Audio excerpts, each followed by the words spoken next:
Meus amados, paz do Senhor Jesus.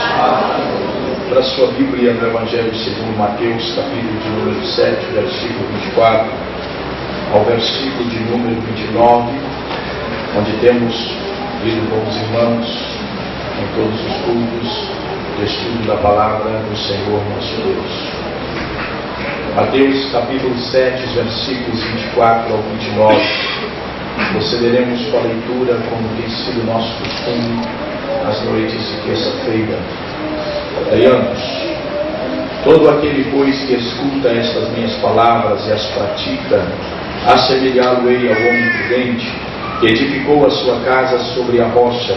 Desceu a chuva, e correram rios, e assopraram ventos, e combateram aquela casa, e não caiu, porque estava edificada sobre a rocha.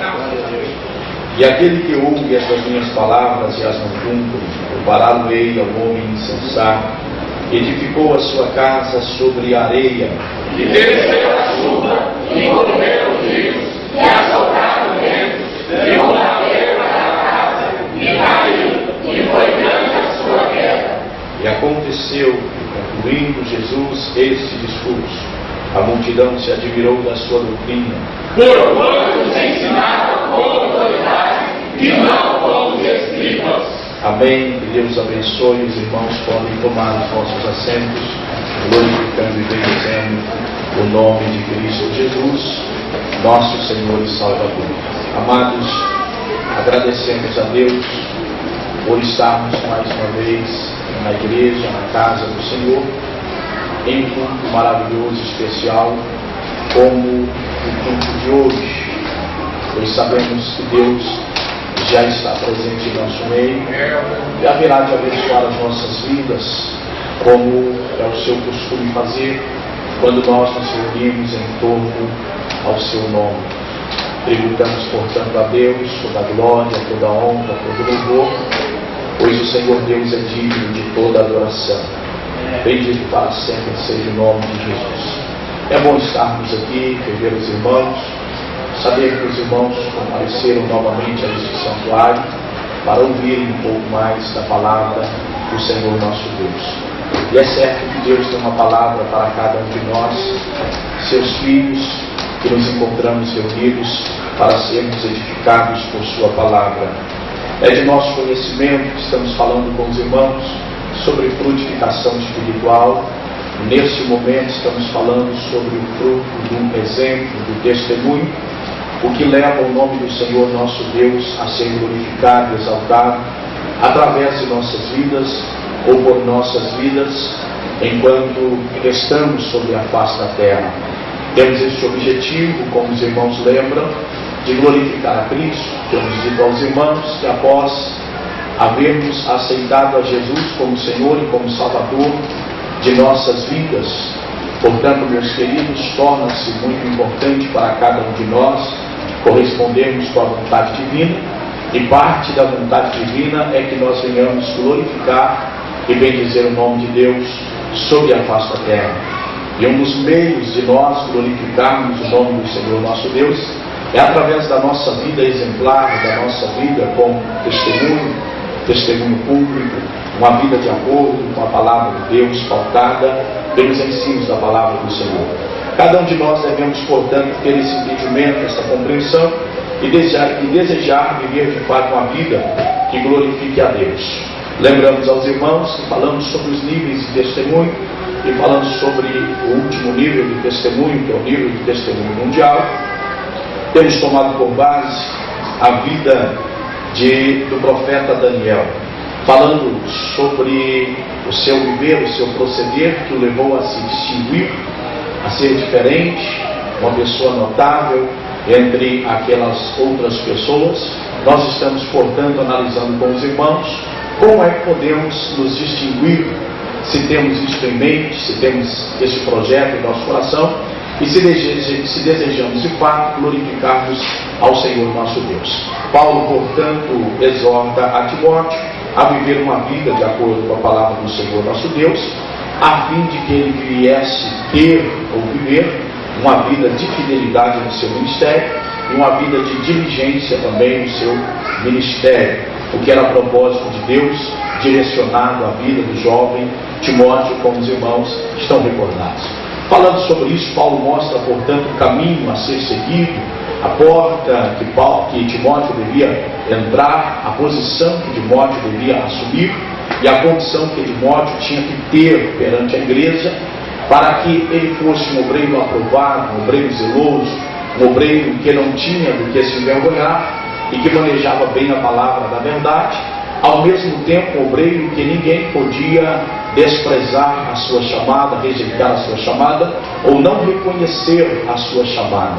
Nós estamos falando exatamente sobre isso com os irmãos. Isso nos leva a entender, portanto, que Timóteo deveria se distinguir. Eu quero lembrar aos irmãos algo que fizemos notório na semana passada, na terça-feira passada, e é de suma importância da compreensão de qualquer um de nós que desejamos, repito novamente, glorificarmos ao Senhor Jesus. E não devemos querer sermos simplesmente mais um, mas sermos um que faça a diferença para a glória de Deus. Claro, meus queridos, é de nosso entendimento que nunca deveremos ter a presunção de aparecer, de querer mostrar ser alguma coisa, quando na verdade não somos. Tudo o que nós fazemos para a glória do nome do Senhor Jesus. Até porque a vida que nós a temos pelo Filho de Deus. Eu lembro, os irmãos, que foi lido aqui no sábado, na leitura oficial, no sábado de ceia, que o Senhor Jesus disse: aquele que se alimenta de mim viverá por mim, ou viverá de mim, aquele que se alimenta da minha carne. Então nós vivemos a vida do Filho de Deus, e é necessário que nós o glorifiquemos. Continue com sua Bíblia aberta, por favor, em primeira carta de Paulo a Timóteo, capítulo de número 4, a partir do versículo 12, prosseguiremos meditando nesta noite. Quero lembrar os irmãos que falei com os irmãos que, a partir do versículo 12 até o 16, existe aqui uma série de coisas que estão inseridas, que são nos reveladas por Paulo, claro que orientado pelo Espírito de Deus, para mostrar como é que Timóteo seria, portanto, aquele obreiro valoroso, dentro do aspecto que nós estamos falando com os irmãos, para nossa compreensão geral, como é que Timóteo ia se distinguir, ele ia ser aquela pessoa que deveria ser, ou que Deus queria que ele fosse. Portanto, existe aqui uma série de coisas a ser observada, e este conjunto, esse somatório de coisas, são divididos em 4 grupos pelo menos, e nós estamos falando sobre eles. O primeiro grupo, que está no versículo 12, nos revela o que Timóteo tinha que ser.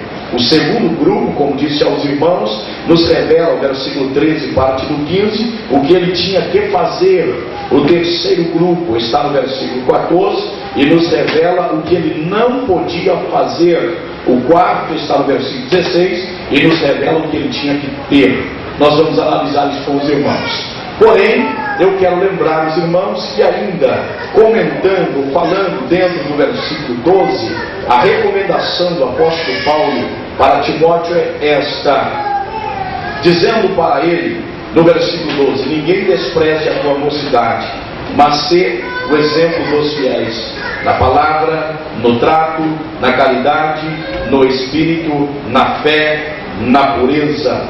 Quero lembrar os irmãos que, ao comentarmos isto com os irmãos, enfatizamos algo de suma importância, que Paulo estava mostrando para Timóteo, que o que a sua boca falasse, o seu procedimento deveria confirmar, ou seja, Timóteo deveria pregar aquilo que ele vivia e viver aquilo que ele pregava. Isso é de suma importância, nós devemos compreender isso e devemos colocar isso em prática a cada dia, e isto glorificará o nome do Senhor nosso Deus. Então observe que quando Paulo está dizendo que Timóteo tinha que ser exemplo na palavra, no trato, isto relacionava a vida e ao ministério público de Timóteo, proceder de Timóteo, falar, o linguajar, a palavra do apóstolo, do obreiro, e ao mesmo tempo seu procedimento, trato, procedimento. As demais coisas, que são 4 restantes, são questões interiores. O amor denota o amor de Deus, que é o ágape, e sem o amor de Deus é impossível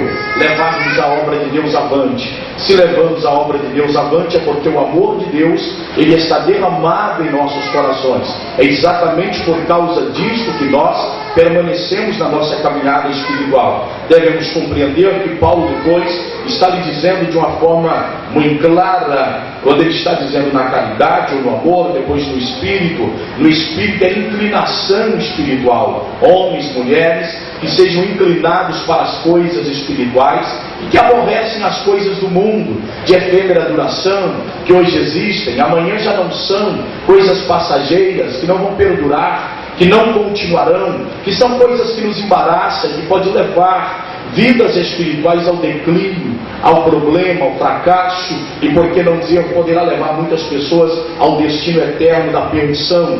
Então Paulo diz que ele deveria ser exemplo também no Espírito, inclinado espiritualmente para as coisas do Espírito, valorizando as coisas celestiais, as coisas espirituais em primeiro lugar. Paulo continua dizendo na fé, isso nos indica fidelidade e lealdade a Cristo e a sua igreja. Na semana passada, comentamos com os irmãos sobre este assunto e enfatizamos nesta noite. É de suma importância cada um de nós entendermos que a nossa fé, ela envolve, ela diz respeito à nossa fidelidade a Cristo e a nossa fidelidade também à igreja. Eu disse aos irmãos que há pessoas que querem ser fiéis à igreja, mas não são fiéis a Cristo. Cristo não está acima. Há outros que querem ser fiéis a Cristo, mas não são fiéis à sua igreja.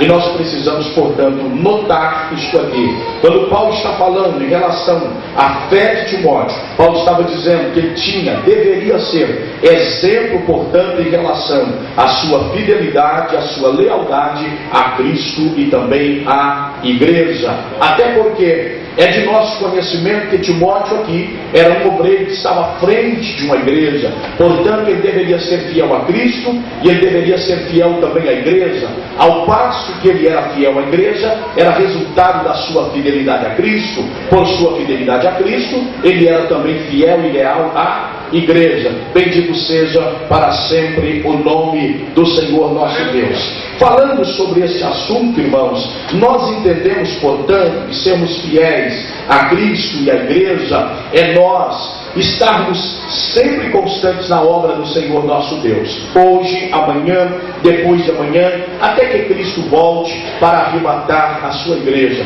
Isso nos indica, quando fala na questão da fé, isso nos indica, portanto, uma marcha contínua, sempre progressiva. Com isto não estou dizendo aos irmãos, preste atenção nisso, que nós temos que obrigatoriamente corrermos na fé, sermos diligentes ao ponto de estarmos correndo, mas às vezes cansando amanhã e parando à beira do caminho. Aqui nos indica, portanto, aquela fé progressiva, caminhando hoje, caminhando amanhã, na próxima semana, no próximo mês, e até que Cristo volte. A nossa marcha espiritual, ela deve manter a cada dia para a glória do nome do Senhor nosso Deus. Prestem atenção, fidelidade a Cristo e à igreja, ao rebanho que era confiado a Timóteo, ao rebanho que nos é confiado, a fidelidade, a lealdade. Eu quero chamar a sua atenção, fazer você lembrar, que recorra à sua memória o que aconteceu com o salmista Davi antes de ser rei de Israel, quando a Bíblia diz que uma de suas ovelhas ela foi atacada por um leão, e em outra ocasião uma de suas ovelhas foi atacada por um urso. A Bíblia nos diz que Davi colocou a sua vida em risco, mas livrou a ovelha da boca do leão e livrou a ovelha da boca do urso. Isso fala de fidelidade a Deus e a sua igreja, fidelidade a Deus e ao rebanho. Aqueles que nos foram confiados, a igreja, a nós obreiros que aqui estamos nesta noite, nós bem sabemos que nós lidamos com as almas, lidamos com vidas, com famílias, e este povo a nós foi confiado para pastorearmos, para ensinarmos, para sermos exemplos, e isso envolve o exemplo também na fé. A igreja nunca poderá, nunca deverá nos ver desmotivados espiritualmente falando. Os irmãos poderão até nos ver cansados fisicamente, os irmãos nos poderão ver cansados. A Bíblia diz que Cristo também cansou. O trabalho às vezes nos cansa, não é nada fácil mesmo estarmos combatendo a cada dia, mas biblicamente falando deve haver ânimo em nossos corações. Se os irmãos conseguirem olhar para dentro de nós, e se eu conseguir olhar olhar para dentro de você, deve ser visível, portanto, ânimo pelo poder de Cristo na sua vida, na minha vida e na nossa vida.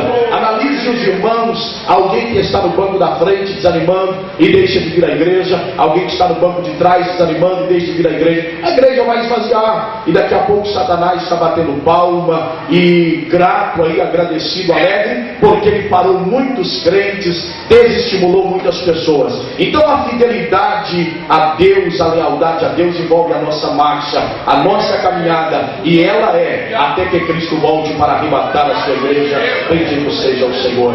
Marcados pelas lutas, pelas adversidades, pelos problemas, pelas aflições, mas sempre fiéis a Cristo e a sua igreja. Bendito seja o Senhor. Agora, meus queridos, eu quero passar para o ponto final do versículo de número 12, onde Paulo está dizendo que Timóteo deveria ser também exemplo na pureza. Nós vamos observar isso com os irmãos nesta noite. Você que tem nos acompanhado há muitos dias, tem observado o que é que nós estamos estudando com os irmãos. Dentro do versículo de número 12, os irmãos verão o porquê que o apóstolo Paulo coloca a questão da pureza em último lugar. A questão da pureza em último lugar. Os irmãos verão que todas as coisas que Paulo falou aqui anteriormente, elas não seriam nada se faltasse a pureza na vida do jovem obreiro que está em foco nesta passagem. Ou seja, ele deixaria de ser o que ele deveria ser se faltasse na sua vida a pureza. Em outras palavras, prestem atenção, se faltasse na vida dele a devida santificação bíblica, e que tanto nós insistimos nela, que tanto nós comentamos, que tanto batemos em cima do aspecto da santificação, pelo fato de que todos nós sabemos, acredito ser um dos versículos hoje mais conhecidos do Ministério Rocha Eterna, dos irmãos que estão congregando aqui conosco. Hebreus 12 e 14, segui a paz com todos e a santificação, sem a qual ninguém verá o Senhor. Ó, como temos batido nesta tecla, ó, como temos procurado conscientizar a igreja que sermos crentes sem vivermos uma vida pura, uma vida santa, é tentarmos enganar a nós mesmos. Ou seja, estarmos fazendo algo que não nos levará ao que realmente nos interessa, que é o céu de glória. Todos nós sabemos, meus queridos irmãos, que sem a santificação ninguém verá o Senhor. Isto envolve todos nós, desde os adolescentes, desde aqueles que saíram, prestem atenção nisso, que já saíram da fase da inocência, que já não gozam mais da inocência, mas que são conscientes para a vida, que nele já foi despertado o que é certo, o que é errado, o que é o bem, o que é o mal. Portanto, meus queridos irmãos, todos estes, a partir deste momento, deverão voltar a sua atenção para o aspecto da santificação, que é a separação do pecado, que é a separação do mundanismo, que é a separação daquilo que é contrário à vontade de Deus estabelecida para com o ser humano. Todos nós sabemos, temos sido ensinados, que sem a santificação ninguém verá o Senhor. Eu não poderei ver a Cristo se faltar na minha vida a santificação. E eu quero enfatizar nesta noite a todos os irmãos que a santificação, ela nunca é demais. A santificação, ela é necessária, é precisa, é uma condição para vermos a Deus. Se nós quisermos chegar ao céu de glória, conheçamos a santificação. E vamos examinar, vamos ler a Bíblia, vamos detalhar esta questão da santificação, da pureza, a separação do pecado, a separação do fermento da maldade, a separação de tudo aquilo que envolve uma vida que desagrada os olhos do Senhor nosso Deus.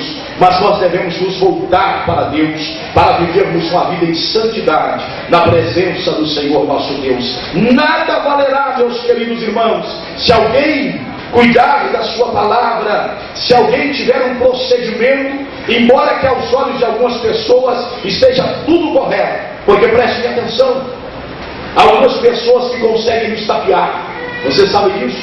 Em outras palavras, nos cobrar, nos enganar, porque nem tudo Deus nos revela, nem tudo Deus nos revela.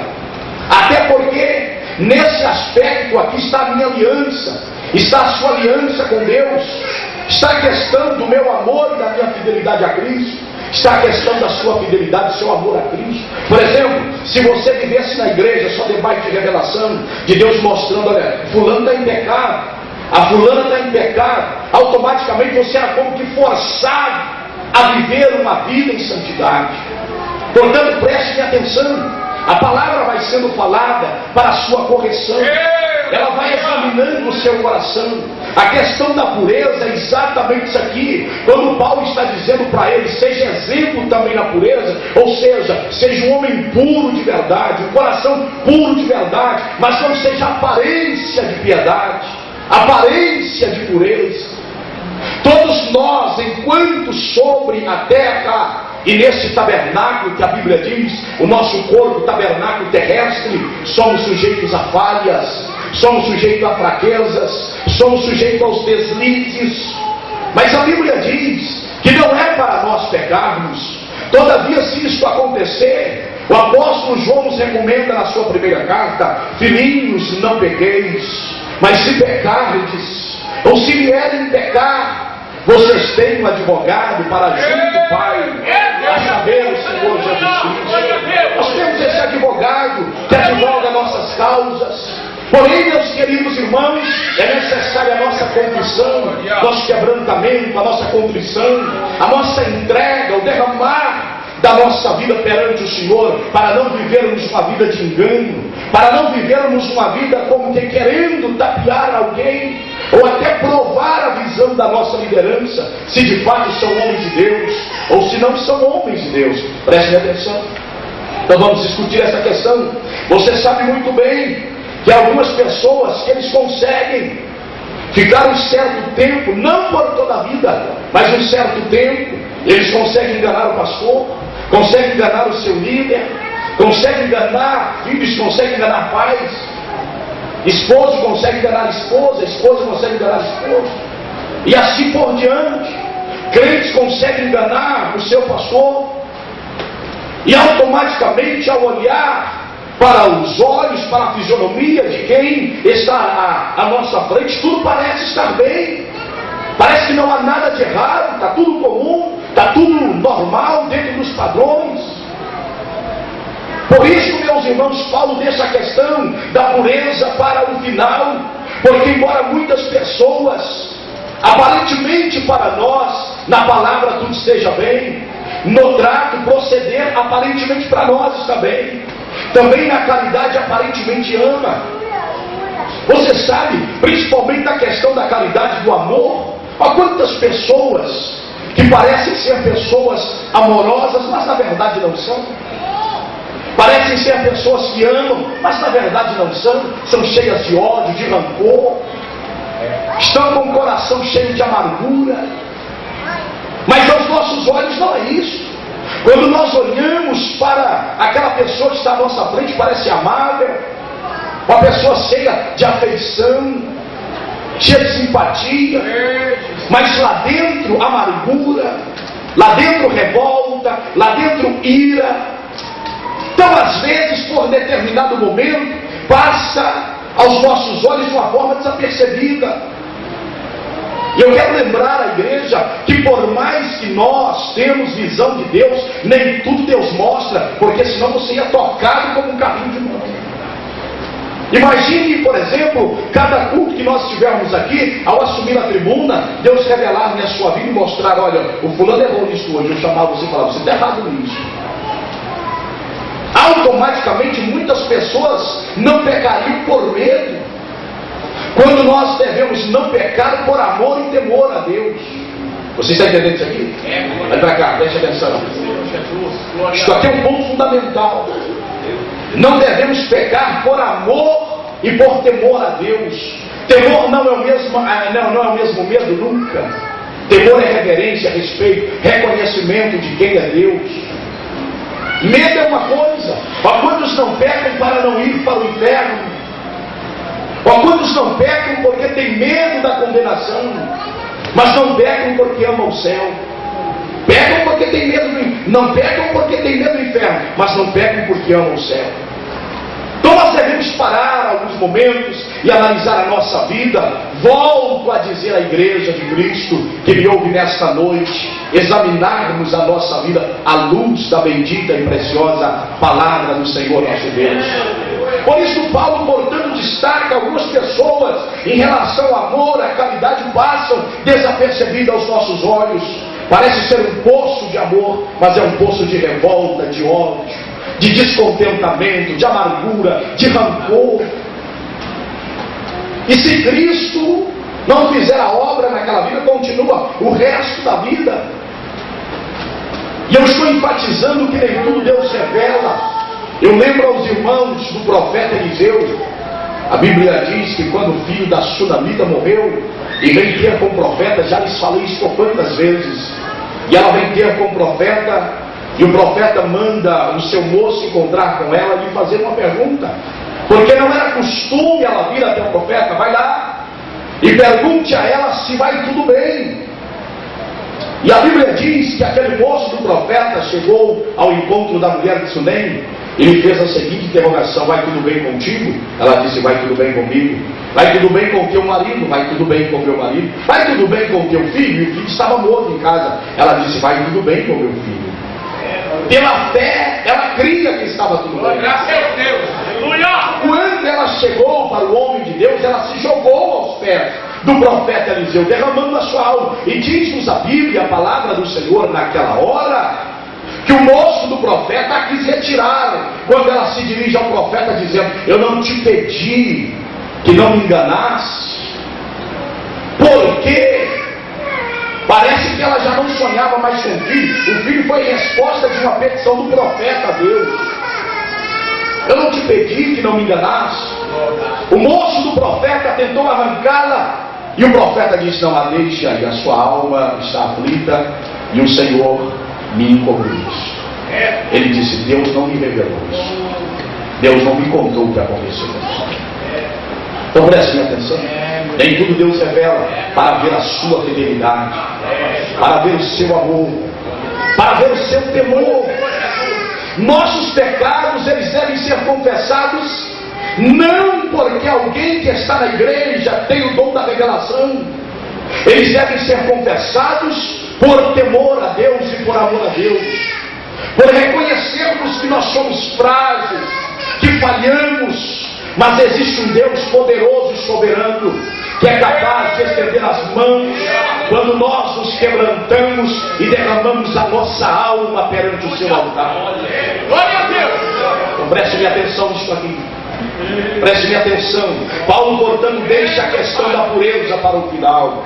Ele diz aqui no Espírito, porque há muitas pessoas também enfatizam que aparentemente são inclinados para as coisas do Espírito. Principalmente, olha para cá, preste atenção. Se você o conhecê-lo só dentro da igreja. Dentro da igreja ele é um trovão para cantar. Dentro da igreja ele é um trovão para pregar. Dentro da igreja ele fala a língua mais bonita que você já ouviu alguém falar. Ninguém fala uma língua tão bonita como aquela língua que ele fala. Dentro da igreja ele tem um ânimo, ele tem uma ousadia, mas que coisa gloriosa. Só que fora da igreja, nem sempre nós conhecemos de fato a vida de cada um. Lá dentro de casa, entre as quatro paredes, o marido e a mulher, o pai relacionando com a família, a esposa com os filhos, ou a mãe, melhor dito, com os filhos, o pai com os filhos, ou os filhos com os pais, um irmão com o irmão. Lá dentro de casa, nós não conhecemos de fato quem é quem. Só o Senhor nosso Deus conhece quem é quem. Preste atenção. Mas interessante, lá na igreja tudo indica que ele e ela são pessoas inclinadas para as coisas espirituais.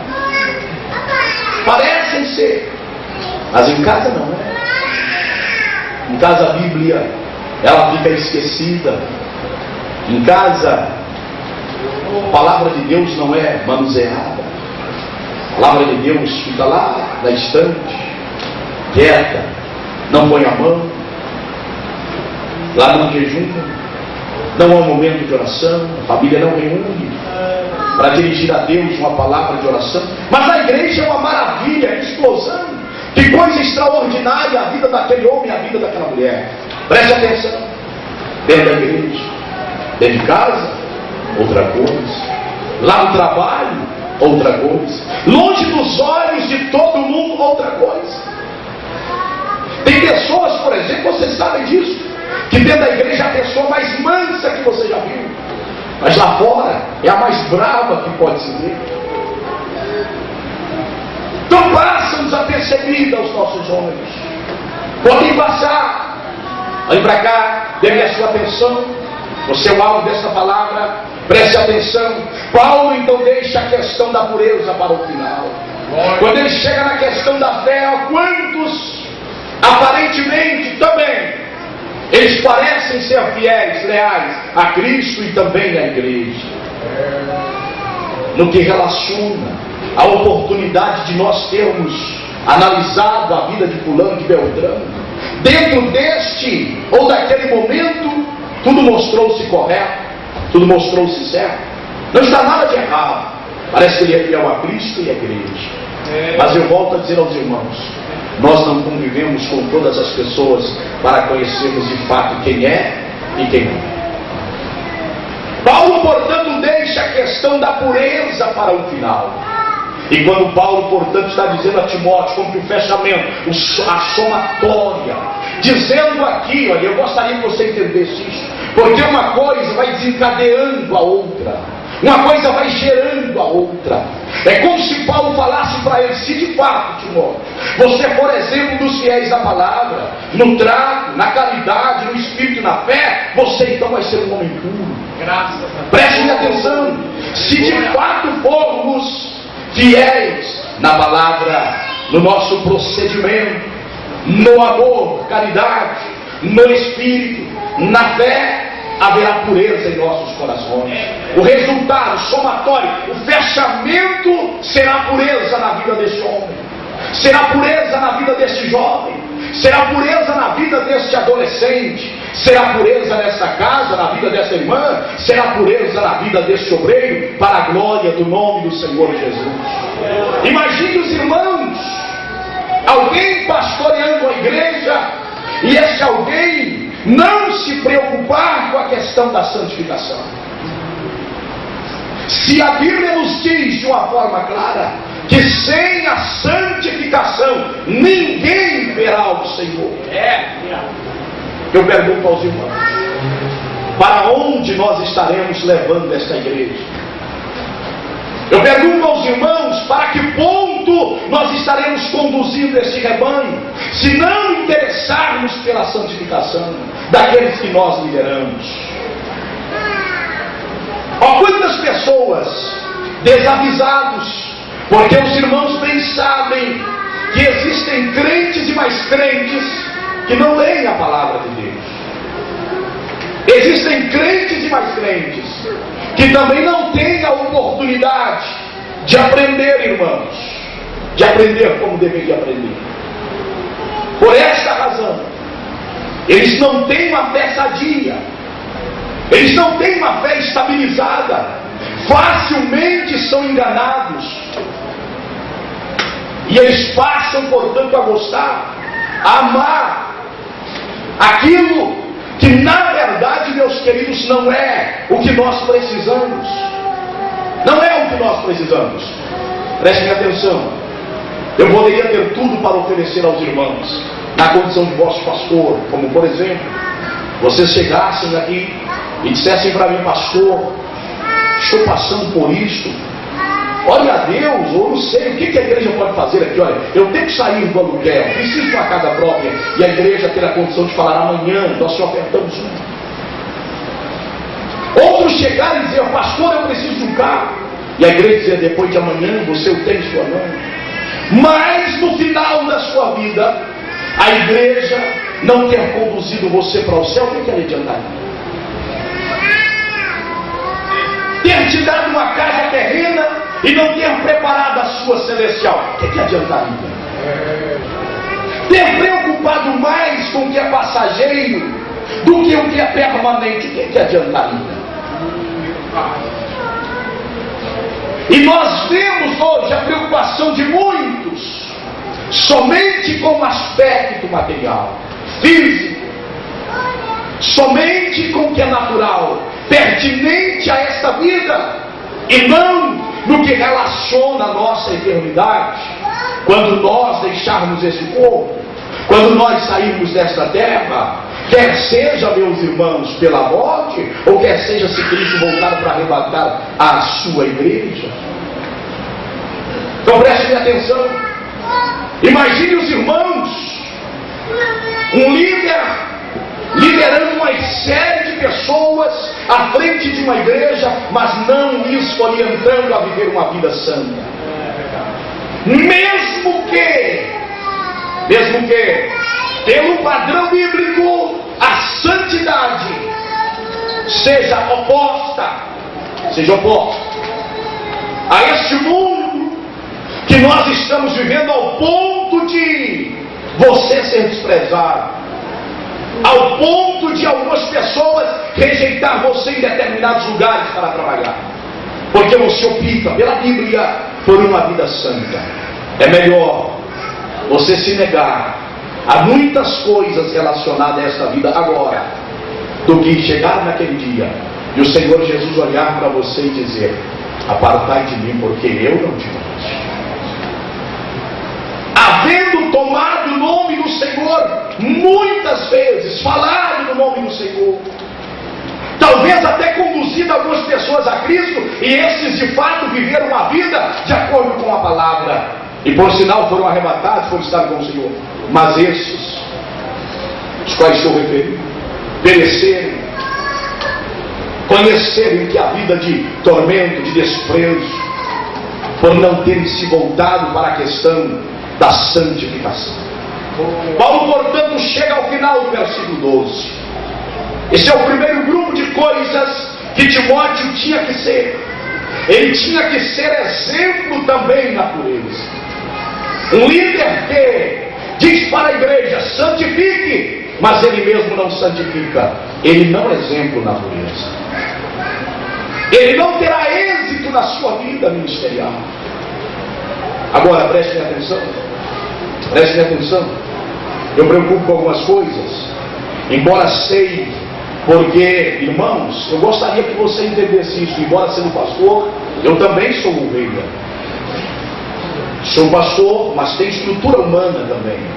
Eu sopro, se cortar aqui de mim, sai sangue, igual sai em você. Se espetar a minha mão, dói. Sabia que eu perco noites de sono como você também perde? Sabia que eu preocupo como você também preocupa? Sabia que eu sinto fome, sinto sede, sinto cansaço, sinto dores? É a mesma coisa. Nós, os obreiros, sentimos essas mesmas coisas. Cansaço. Então prestem atenção. Embora tendo conhecimento, porque também sou ovelha, sou um pastor, mas também sou ovelha. Prestem atenção. A minha preocupação, considerando isto, sabendo disto, é que inúmeros crentes, se a igreja ela envereda pelo caminho de ensinar no aspecto da santificação, logo você começa a notar no meio da igreja algumas pessoas que começam a dizer: o pastor só está falando sobre santificação, e ele está esquecendo que a gente tem que ser consolado, como se a santificação não produzisse consolo.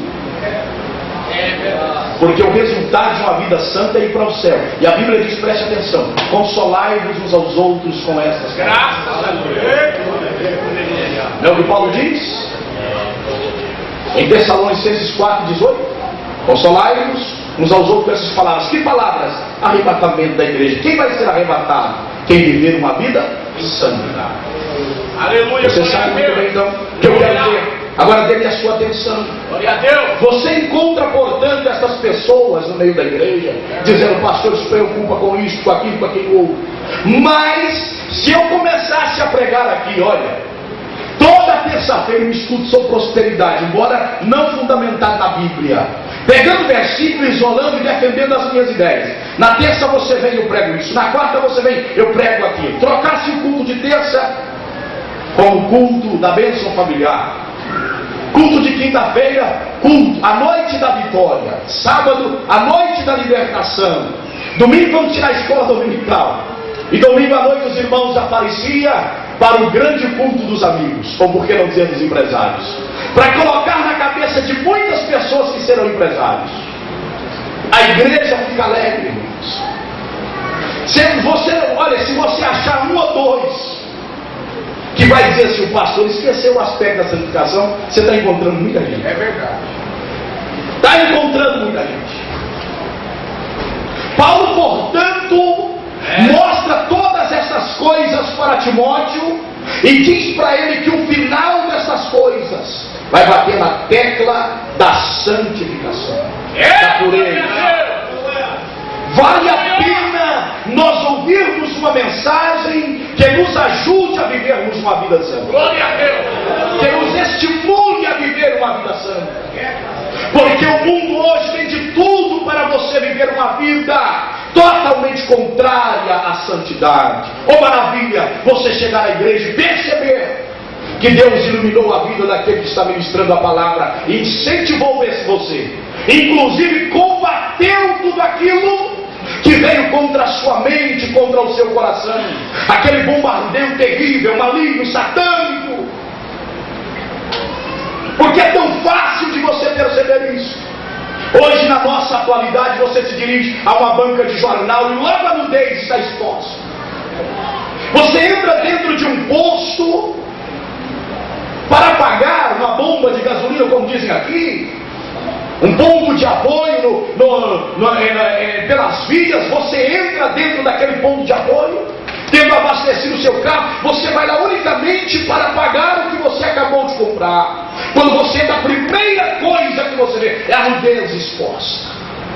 Se você interessar por um apartamento em um condomínio, quando você chega para olhar, a primeira coisa tem uma placa, um outdoor de todo tamanho, com a mulher praticamente nua. O que tem nudez com um apartamento para uma família séria? Isso aqui está para todo mundo. Você é crente, mas não está livre de ver essas coisas. Nós somos crentes, mas não estamos livres de ver isso. É o diabo tentando bombardear a sua mente todo dia, todas as horas, em todos os momentos, por onde você passa. Aí imagine você chegar à igreja e a nossa liderança olhar para nós e falar, vai nessa tua força, inclusive às vezes no coração da pessoa, porque o que o olho vê, facilmente o coração deseja se não tiver equilíbrio. Se Deus não tiver misericórdia, você identificando o mau pensamento e repreendendo em nome de Cristo, pedindo ao Senhor constantemente para que cubra a sua mente, para que guarde os seus olhos de fixá-lo naquilo que é desagradável aos olhos do Senhor. Como disse Jó e o salmista, disse o salmista, eu não porei o que é mal diante dos meus olhos. Salmo 103, 101, melhor dito. Jó, fiz um concerto, uma aliança com os meus próprios olhos, não hei de fixá-los numa virgem ou numa mulher formosa. Preste atenção. Se não é pelo Espírito de Deus identificando o que é mal e tenta descer ao seu coração para repreender, imagine alguém que aquilo já desceu o coração, o desejo já foi gerado e ele já começou a pensar o que não deve, e ao chegar à igreja, a igreja que não se preocupa com santificação, olha para aquele taiado adulto e diz, vai nessa tua força, Deus é contigo, faz o que está no seu coração. A coisa mais séria do que nós pensamos. Pastorear uma igreja para não ensiná-la a santificar-se não vale a pena. Não vale a pena. Porque logo nós entenderemos que Deus poderá já não estar mais nesta congregação. É tão fácil de notarmos isso, porque um dos textos que nós utilizamos para pregar para o pecador, Apocalipse 3:20, ele não é para pecador, ele é para crente desviado, que é da igreja. Quando nós chegamos para o pecador e diz, olha, o seu coração, ele tem uma porta e tem uma maçaneta, e só você pode abrir, e Jesus está do lado de fora dizendo assim, eis que eu estou à porta e bato, se você abrir a porta eu vou entrar, vou cear contigo e você comigo. Jesus está dizendo isso para a igreja de Laodiceia que está desviada. Aquilo ali não era para um pecador que ainda não veio a Cristo, era para líder e para uma igreja apóstata, fria, morna. que parecia ser e não era. Quando Jesus disse: eu estou à porta, ele disse: vocês me tiraram para fora, eu já não estou mais aí dentro. Oh, quantos lugares não se pode falar na pureza, que o fermento da maldade tem que ser deixado para trás. E quanto ao velho trato, diz o apóstolo Paulo, referindo a nossa velha vida: vos despojeis do velho homem.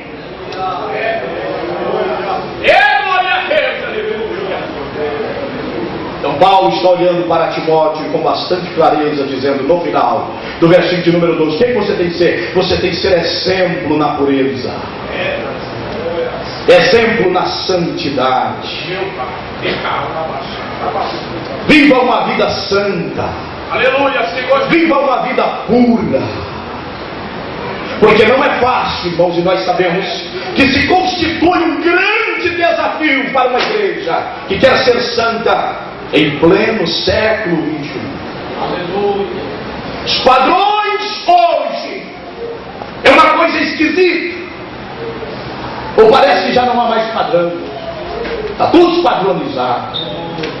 Você não consegue mais definir uma coisa. Nós estamos vivendo numa sociedade que eles legalizam o pecado dia após dia.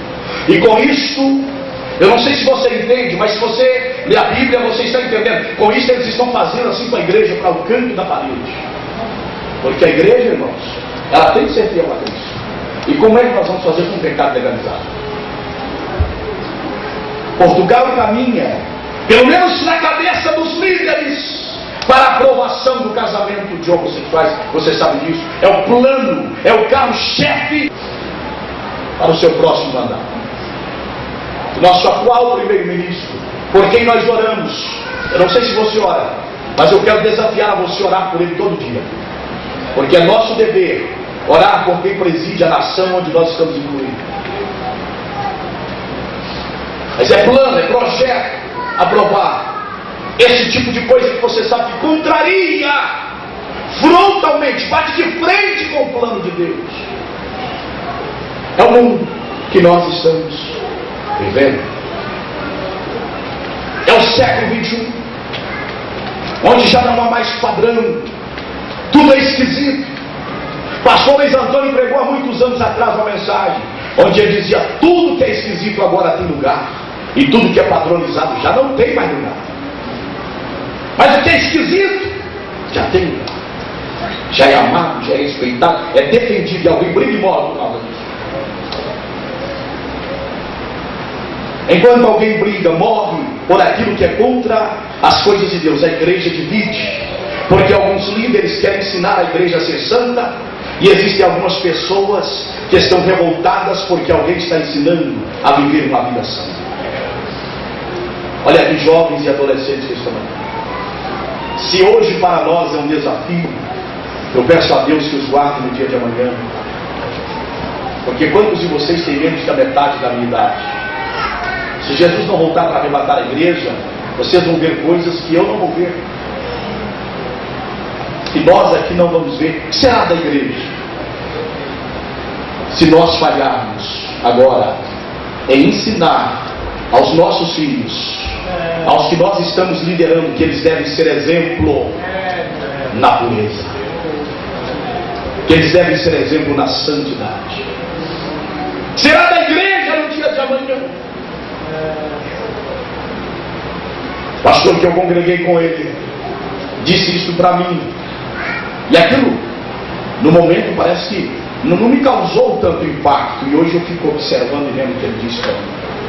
Quando ele disse: irmão, ele me disse a idade que estava na época, eu já não lembro mais, estou com tantos anos, mas eu penso no Senhor, sabendo que Deus tem um plano na sua vida. As coisas como estão, o que o Senhor vai fazer? Ele disse para mim: que Deus te ajude, Deus te dê graça. Ele estava como que dizendo: a minha carreira eu te ensinei. Graças a Deus foi fiel aquele homem até a última hora. Eis aí a nossa preocupação. Numa época que você sabe muito bem que, olha para cá, que se eu não estudasse com os irmãos como nós estamos estudando, quando digo eu, quero dizer a nossa liderança, o ministério, porque nós estamos em uma só concordância, visão.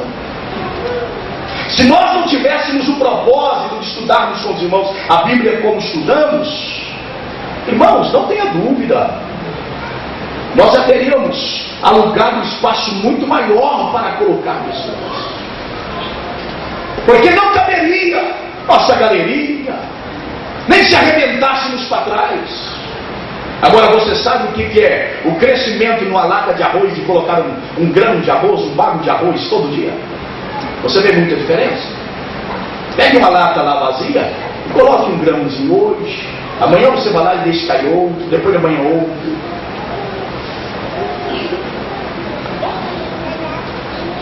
É este o verdadeiro crescimento de uma igreja biblicamente. Graças a Deus. Porque a Bíblia continua dizendo que a porta que dá acesso à vida eterna, ela é estreita. E o caminho é largo, a porta, o caminho é espaçoso, a porta é larga, mas é a que conduz à perdição. E muitos são aqueles que entram por ela. Esses aí não precisa mandar. Você já viu algum pai mandar um filho ir para um cassino? Meu filho, acorde para a vida, comece para os cassinos, meu filho. Vai para as noitadas. Já viu o pai? Precisa por acaso? Agora entrar para a porta estreita, você tem que confiar. Pai às vezes tem que pegar o filho enquanto ele está no domínio e dar um couro nele. Embora você sabe que as leis do país diz não, mas o pai, se vem momento que tem que dar um couro no filho, porque a Bíblia diz: corrige o teu filho e livre a alma dele do inferno, de uma vida infernal, e consequentemente poderá estar livrando o próprio inferno. Aleluia. É ou não é um desafio? Vocês querem ver? Um filho chega na escola, apanhou, se a professora fica sabendo, ela manda um recado para o pai: olha, se o senhor bater no seu filho de novo, eu vou comunicar às autoridades. Aí acontece o quê? O pai não educa o filho, ele faz bagunça, lá a professora chama e fala: o senhor não tem autoridade dentro de casa não, o seu filho fala o que é lá? É o mundo, tudo que é esquisito, sem padrão, desorientado, sem saber as coisas, os valores. A Bíblia continua dizendo: corrija o teu filho, bata nele com vara, diz a Bíblia, não é assim que a Bíblia diz? Chegue a vara dele e livre a alma dele do inferno. Dele a correção. Interessante. Hoje eu estava lendo o jornal Dica da Semana, pela manhã, bem cedo, quando levantei. Lá estava mostrando um escancarado, um livro de todo tamanho, de uma psicóloga portuguesa aqui agora, que lançou um livro, dizendo assim: pai, diga não para o seu filho. Aí mostrando o que ela quer dizer, provando que os pais que dizem não para os filhos são os que menos sofrem com os filhos no dia da manhã. Há um tempo atrás o pai dizia não para a sociedade, era esquisito. Quantos crentes são adultos hoje, são revoltados com o pai porque apanhou? Porque o pai falou com ele que não podia, porque o pai não lhe deixava jogar bola, não deixava vestir a menina vestir uma calça, colocaram uma blusinha que mostrava a barriga. Revoltados. Agora hoje a sociedade está dizendo que os pais que sabem frear os filhos estão corretos. Quem falou alguma coisa? Alguns pais dizem isso, eu já vi também várias vezes. Eu criar meus filhos igual meus pais me criaram. E o interessante, o homem é um homem de verdade, a mulher é mulher de verdade. Está como que dizendo que o pai errou, que a mãe errou. Nós estamos contribuindo para uma geração sem padrão. Não refletimos nisso. As artimanhas do anticristo está por aí. Nunca estamos aconselhando a igreja a batermos de frente com as leis. Nada disso. Nós estamos aconselhando a igreja a se voltar para a Bíblia, para a palavra, a encarar as coisas com mais seriedade, a entendermos, irmãos, que a Bíblia vai se cumprindo a cada dia. Nós devemos nos voltar para o que a Bíblia nos diz, para vivermos uma vida de piedade, uma vida de santidade. E se perguntarmos o que é, portanto, uma vida santa, você sabe muito bem que a santidade ela aparece dentro do contexto bíblico, dentro do Velho Testamento, com a separação do que era comum e natural para o uso do sagrado. Era ungido, colocado de lado. E a partir daquele momento, já não tinha mais o mesmo uso dos demais. Por exemplo, nós temos um costume, só para que você entenda, nós temos um costume, um instrumento como este, que foi comprado para louvar a Deus. Nós não ungimos com óleo, nada disso. Mas uma vez que ele entrou a este templo, foi comprado para louvar a Deus, nós não lhe damos outro uso mais. Maldito aquele que toca uma lambada, pois contrabaixo. Vocês estão entendendo? Ele foi separado para esta finalidade. Isso é santidade, colocado de lado. Ser santo é ser separado. Nós somos separados do estilo de vida ímpio deste mundo. É verdade, graças. Os padrões deste mundo, irmãos, não são os nossos padrões. É verdade, graças a Deus. Nós não temos nada a ver com a moda da Itália, de Milão. Não temos nada a ver com isso. Com a moda de Nova York, sei lá de onde mais. Não temos nada a ver com isso. Nós não andamos mais segundo o curso deste mundo. Não andamos mais. A igreja precisa atentar-se para o aspecto da santificação. Pais, atentem para o aspecto da santificação lá na sua casa. Atentemos para o que os nossos filhos estão vendo no computador, na internet. Atentemos para a amizade de nossos filhos. Deixá-los viver à solta não é nada bom. E conheça um limite, para que mais tarde, ao criarem os seus filhos, também venham dizer: meu pai estabeleceu para mim limite. Se Deus permitir, ainda vou falar sobre isso aqui. Problema na vida da filha de Jacó, porque ele deixou de estabelecer um limite para Diná.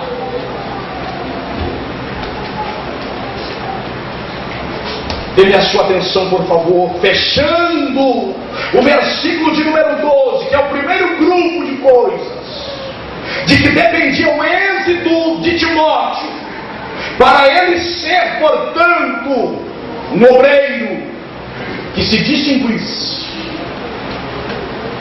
Porque você sabe, olha aqui, presta atenção, você sabe muito bem que hoje os líderes, né, eles se apresentam com os cursos deles, né? Com os cursos.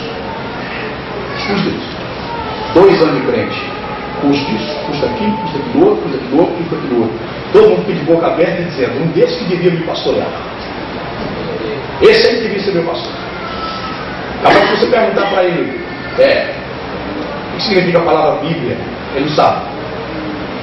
É um conjunto de livros, mas que ele não sabe. Tem um tanto de curso, eu não entendo como. Talvez alguns sejam comprados, ou ganhados, dados, favorecidos, sei lá. É mais ou menos assim. Os cursos vão à frente, falam pela sua pessoa. Eu disse aos obreiros aqui no sábado à tarde que Paulo, o nome dele falava primeiro. O nome dele falava primeiro. Paulo se dirigia nas suas cartas dizendo: Paulo, servo de Cristo, chamado para ser apóstolo. Se fosse hoje, era assim: apóstolo Paulo, servo em terceiro lugar. Paulo punha o nome dele primeiro. Paulo, apresentava a sua vida, e não seus títulos. Mas mudou. Mudou tudo. Está tudo mudado. Não está nada fácil.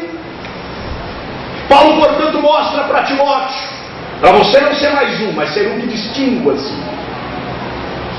Você está entendendo? Amém. Que difere. Não seja simplesmente mais um, aplicando para a nossa necessidade. Cantores e quem tem CD tem demais. Nós precisamos de alguém que distinga, que difere. Glória a Deus. Glória a Deus. Pregadores, irmãos, mas cômodo. Cômodo. Agora, recentemente, duas irmãs do ministério encontrou uma certa pessoa e no mercado, uma certa irmã, só que não sabia que era irmã. As irmãs, ao chegarem, aquela mulher logo identificou que era irmã, provavelmente pelas vestes, não sei, identificou que era irmã. Aí falou assim, dirigiu-se a elas, né, e disse assim: Jesus vos ama. Penso eu que para ver se elas eram crentes. As irmãs falaram assim: amém, Jesus também te ama, eu sou cristã. As irmãs falaram. Quando falou assim, você é cristã? Assim, a senhora. Aí, congrega com quem? O pastor Henrique Alex. Já ouviu falar? Não ouvi não, mas me leva para pregar lá na sua igreja. Você sabe muito bem o que eu quero dizer com isso. Você já sabe o que eu quero dizer. É porque tem demais. Só que não tem quem faz a diferença. Está faltando alguém que venha se distinguir. Porque alguém que vem se distinguir, acontece exatamente aquilo que aconteceu com o apóstolo Paulo, planejando ir para um determinado lugar. O Espírito de Deus naquela noite lhe dá uma visão com o varão da Macedônia, dizendo: Paulo! Glória a Deus. Paulo pediu para ir à Macedônia, irmão. Paulo! Atravessa a Macedônia e ajuda-nos. Glória a Deus. Aleluia. Paulo sabia do que é que ele estava falando. Glória a Deus. Glória a Deus. Prestem atenção. Glorificado seja o nome de Jesus. Se nunca tivermos convite para pregar em lugar nenhum, contanto que sejamos fiéis. Glorificado seja o nome de Cristo. Se nunca nos levar para cantar em lugar nenhum, contanto que sejamos fiéis. Contanto que sejamos exemplos. Contanto que a nossa vida esteja de acordo com a palavra de Cristo Jesus, nosso Senhor. Você está entendendo?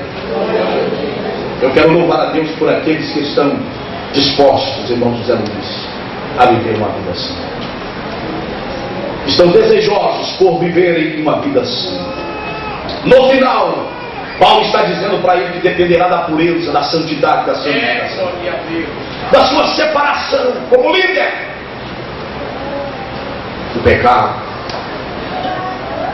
para que ele tivesse condições de estimular a igreja a se separar também do pecado e se voltar para Cristo, viver uma vida, volta a dizer, de acordo com a palavra do Senhor nosso Deus. Bendito seja o nome de Jesus.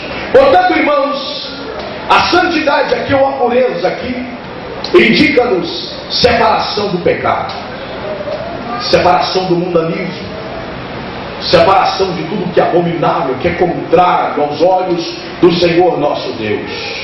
Indica-nos sinceridade, coração puro, sincero. A igreja, olha aqui, para Timóteo distinguir-se, a igreja precisava saber quem ele era. Você já viu aquele coração que você não consegue distinguir? Uma coisa hoje, outra coisa amanhã, você fica entre isso e aquilo, eu não sei quem é o fulano. Exemplo, capacidade tem, já cheguei à conclusão, mas eu não sei se eu posso confiar tal cargo, porque eu não sei quem é. Eu não sei se é sincero de fato, se não é. Como é que eu faço? Parece que tem condições, mas como é que eu faço em relação a isso? Eu não consegui distinguir, eu não consegui, melhor dito, eu não consegui seguir. Está entendendo? Diga em segundo lugar, preste atenção. Um coração sincero. A igreja precisava saber quem era Timóteo. Os liderados precisavam saber quem lhes liderava, a ponto eles poderem dizer assim: olha, não, eu sei quem é o nosso pastor. Eu sei muito bem quem é que nos pastoreia. Porque vocês sabem, irmãos, que nós levamos muita pedrada. E quando o seu coração é sincero de fato, você toma pedrada junto comigo.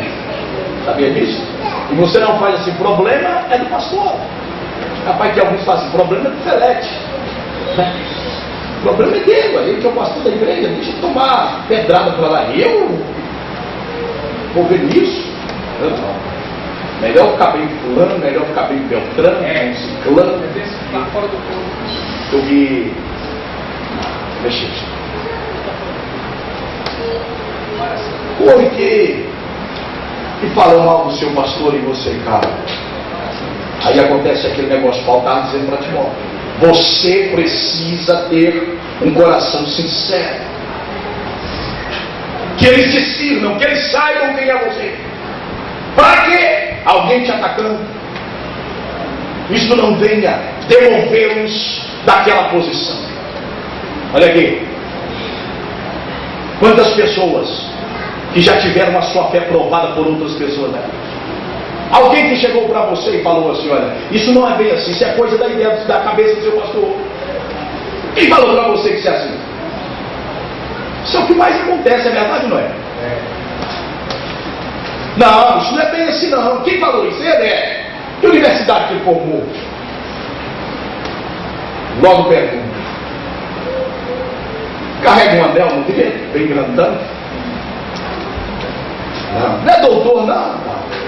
Eu disse isso aqui, alguém que me fez pergunta outro dia. Não preocupe não, é alguém que... Pronto, vem aqui, mas não está com a gente. Vem aqui, está vindo aqui, mas não está com a gente. Alguém que me fez perguntar, posso perguntar se eu já tinha feito curso de teologia. Depois, e eu fiquei calado, eu não quis responder, fiquei calado. Alguém lá respondeu. Depois que alguém respondeu, aí ele fez duas perguntas, me chamou separado e fez duas perguntas. E ele estava completamente embaraçado, ele precisava ouvir a resposta. Ao dar-lhe a resposta, ele me agradeceu. E tirou a dúvida da cabeça dele. Então preste atenção. Quantas vezes a sua fé já foi provada assim? Quem te ensinou isso? Seu pastor? O que é que ele estudou? Se você não conhecer de fato quem é o seu pastor, você cala. Rapaz, que você vira a casaca, como diz o povo, começa também a falar mal do seu pastor. Então Paulo estava dizendo: no que relaciona a você, seja exemplo, tenha um coração sincero, que as pessoas saibam quem é você. A ponto deles saberem, preste atenção nisso aqui, ó. A ponto deles saberem que você, Timóteo, é esse hoje, e que você, Timóteo, é esse mesmo amanhã. Permanece o mesmo. Não é o seguinte, ensinando uma coisa hoje e amanhã ensinando outra coisa. Tenha um coração sincero. Seja a mesma pessoa. Imagine, vocês sabem que crente contrariado uns com os outros, eles vivem falando dos outros, né? Imagine um pastor que não é sincero. Alguém chega para ele e fala: pastor, fulano, quase que fala que não vale nada. Aí ele fala: não vale nada. Aí chegou do outro lado: pastor, ciclano, não presta mesmo não, irmão. Que bagunça. Que virado. Um pano todo remendado, cheio de agulha, cozendo o pano. Ninguém sabe onde está o início, nem onde vai dar o final. Por isso o pastor às vezes fica calado. Pois é, já passa. Coisa difícil, amém. Vamos orar. Amém. Deus vai dar vitória. Amém. Então preste atenção, irmãos. Paulo no final está dizendo para Timóteo exatamente isso, indicando para ele pureza com sinceridade de coração. Ele deveria ser um homem sincero. A sinceridade, meus queridos irmãos, deveria ser evidenciada, demonstrada no seu viver dia a dia. Tantas pessoas que, por exemplo, analisam a vida de Beltrano, de fulano, e diz: eu não confio nele, eu não confio nela. Mas com o passar do tempo, vão vendo a sinceridade no coração daquele irmão, no coração daquela irmã, porque são sinceros, e chegam ao ponto de orarem a Deus e pedirem: Senhor, me perdoa, porque eu pensei mal do fulano, eu pensei mal do Beltrano. Aquela pessoa mostrou, tornou-se claro no decorrer dos dias, ao longo dos dias, que ele é uma pessoa sincera. A sinceridade pode ser vista, ela pode ser observada, ela pode ser analisada, faz parte da nossa santidade, um coração sincero. Eu lembro que falamos mais ou menos sobre um coração puro lá em Alverca, na última festividade agora. Não concluímos a mensagem, mas começamos a falar sobre o coração puro. O coração puro, o coração sincero, é exatamente aquele que tanto o coração quanto as mãos é pura, porque há momento que as mãos querem sujar-se, mas o coração trava. O coração sincero segura. O coração sincero não deixa, como que um travão. Fazendo uma visita agora recentemente ao pastor Luciano, o irmão falou que foi aconselhar um moço de outra denominação. O moço ficou bravo, porque falou que vai cuidar da sua vida que eu cuido da minha. E ele aconselhou porque o moço era crente e ele também, ele viu aquilo que estava errado. Como é que deixa aquilo? Porque dá até briga. Cuida da sua vida que eu cuido da minha. O irmão, por ter um coração sincero, quis aconselhar. Depois eu falei, pediu perdão, olha, eu vi que você ficou chateado. Você me perdoa, mas é porque nós somos luz do mundo. Ele quis dizer assim: para mim estava normal, eu tentei só te lembrar que você é luz do mundo. Você não, parece que não entendeu. Então, há aquele momento que parece que a gente vai mesmo, mas o coração sincero não deixa a mão sujar. O coração segura a mão. A mão representa a atitude consumada, concretizada, o ato feito, mas o coração segura o que quis nascer lá dentro. Graças a Deus, o coração limpo, sincero, não deixa as mãos sujar. Isto indica, em segundo lugar, um coração sincero. Eu preciso ser sincero para com a igreja. As lutas que nós travamos, a causa que nós batalhamos por amor a Cristo e também por amor à sua alma, a igreja. E procuramos ser sinceros nesse aspecto. Pela mesma forma, os irmãos também devem ser sinceros. Eu preciso saber quem é você. Assim como você tem o direito de saber quem sou eu, pastor que te lidera. Automaticamente, o coração sincero nos mostrará isso com bastante clareza. Preste atenção. A pureza indica-nos, portanto, inculpabilidade. Coisa maravilhosa, extraordinária. Olha aqui, olha. Você já viu o crente quando fica inquieto na mensagem? A mensagem começa a falar, e Deus começa a falar, e Deus tem que falar, e Deus precisa falar, e Deus precisa falar. E tem alguém provavelmente na igreja que discretamente está ali dizendo: Deus, fale, tem misericórdia, fale, alimenta a igreja, limpa a igreja, guarda a igreja, santifica a igreja, purifica a tua igreja, levanta a tua igreja, lava a tua igreja, faz a obra. Ele não quer problema com ninguém, não quer ninguém envergonhado, não quer ninguém numa situação complicada. Simplesmente ele quer um bem maior, que é a igreja, que é a pureza da igreja. Nenhuma mensagem que nós pregamos para confrontar alguém. Deus nem agradaria. Imagine lá em casa eu sentado falando: agora chegou a vez de fulano, tem que acertar a conta com ele. Hoje eu vou perder lá na igreja. Então eu vou caçar uns versículos aqui que vai pegar ele. Imagine, irmão, Deus vai me travar. Deus vai me dar revelação. Ele vai tirar a palavra da minha boca. Disse ele para Jeremias: abra a tua boca que eu colocarei palavra. A palavra é ele que dá. Então quando está fluindo é o Espírito de Deus que está dando. Não diga se você é uma criança que você não sabe falar, porque o que eu te mandar falar, tu falarás. É cabível prepararmos, no manusear a Bíblia, nos aplicar a leitura, a dedicação à palavra, mas se Cristo não nos dá, nós não temos palavra. Então preste atenção, preste atenção. Claro que nenhum de nós preparamos um sermão para o fulano ou para o Beltrano. Não. Inclusive, irmão, se a gente às vezes percebe que Deus está pegando alguém, colocando pela parede, parece que a gente começa a perder o fundo da piada, que a gente fica sem jeito. E logo a gente fica sem jeito. Coisa boa é Deus está te usando e você não está nem sabendo para onde está falando. Vai. Aquela coisa gloriosa, quanto mais você fala, mais está fluindo, o Espírito de Deus está te dando. Bendito seja o Senhor. Mas prestem atenção, então.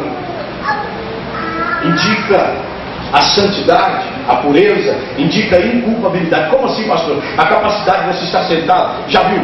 Começa a pregar sobre arrebatamento. Aí começa a dizer, irmãos, eu quero lhes mostrar à luz da Bíblia quem será arrebatado, quem não será arrebatado. Aí logo alguém começa a esquivar-se no banco, fica revoltado, fecha a cara, olha para o pastor, arranja o dente. Se eu pudesse pregar, seria ver só. Isso aqui é porque ele se sente culpado pela palavra. Está entendendo? A pureza te dá um sentimento de inculpabilidade. Aí você diz, vem aquela mensagem, aquela palavra dura, é alguém que dentro da cabeça daquele homem lá, você grita, glória a Deus! Aleluia! Você está entendendo? Será que nós estamos conscientes do que é? Que a santidade, que a pureza, ela promove na nossa vida o sentimento de inculpabilidade, como que dizendo, está falando e precisa falar mesmo, mas graças a Deus, eu estou vivendo isso aí, ele está ensinando a viver desse jeito, eu estou vivendo desse jeito, para a glória do nome de Jesus, a minha vida está assim, eu quero melhorar. Nós estamos entendendo, meus amados, bendito seja para sempre o nome do Senhor Jesus. Mas faltou a pureza. Você vê logo algumas pessoas incomodadas com a mensagem. Quando eu digo eu viver a minha pessoa, irmãos, é porque no momento eu estou pregando, certo? Mas isso acontece a nível de todos nós. De deixar o pastor Felipe no banco os demais e ele prega. Pelo amor de Deus, quando a gente prega, essas cagadadas aí, essas erradas, tá? Deixou um sentado no banco. Esses dias eu ouvi uma irmã falar uma coisa, eu até ri. Eu não imaginei que eu ouvi o negócio dele, não. A irmã falou assim, o pastor, eu ouvi, não sei se ela me viu. O pastor está precisando pregar mais. Estava ouvindo, o pastor está precisando pregar mais. Eu pensei que eu não ouvi um negócio desse. Eu achava que eu não ouvia, não. Mas eu ouvi a irmã falar. Aqui, de graça a Deus, amém. Deus seja louvado. Então prestem atenção. Prestem atenção. A pureza, ela te dá um sentimento de inculpabilidade. Você fica feliz com a palavra mesmo. Você dá atenção. Você fica alegre. Você agradece a Deus. Porque você sabe que você está vivendo, está sendo ensinado. Se é isso que eles ensinam, então, Jesus vindo, eu estou preparado, eu vou para o céu. Logo a mensagem do arrebatamento, ela não gera desconforto, mas consolo no seu coração. Ela alegra você, ela motiva você, porque você lutou mais um dia, deixou de olhar para aquilo, deixou de fazer aquilo outro, deixou de falar, deixou de ouvir, deixou de ir. Logo você vê uma mensagem daquela, você diz, graças a Deus, Jesus me estimulou, é este o caminho, eu quero agradecer. Vamos parar por aqui, eu preciso parar, permitindo-nos Deus. Prosseguiremos na próxima semana em nome de Jesus.